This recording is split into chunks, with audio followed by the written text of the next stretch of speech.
ఆంధ్రప్రదేశ్ రాష్ట్రానికి నూతన chief secretary రాబోతున్నారు. ఎందుకంటే ప్రస్తుత చీఫ్ సెక్రటరీ అయినటువంటి నీరబ్ కుమార్ ప్రసాద్ డిసెంబర్ నెలాఖరున రిటైర్ కాబోతున్నారు. ఈ నేపథ్యంలో కొత్తగా ఏర్పడిన కూటమి ప్రభుత్వానికి నూతన చీఫ్ సెక్రటరీ రాబోతున్నారు.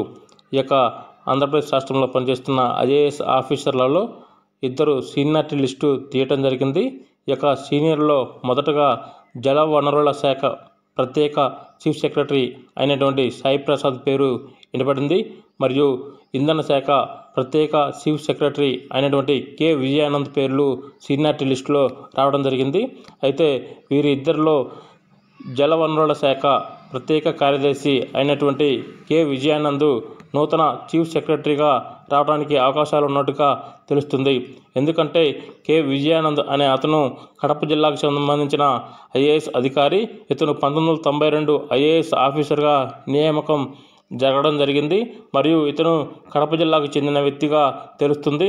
ఇతను బీసీ సామాజిక వర్గానికి చెందిన వ్యక్తి కావడంతో చీఫ్ సెక్రటరీగా నీరబ్ కుమార్ ప్రసాద్ తర్వాత కె విజయానంద్నే నియమించాలని చంద్రబాబు నాయుడు ఆశిస్తున్నట్టుగా తెలుస్తుంది.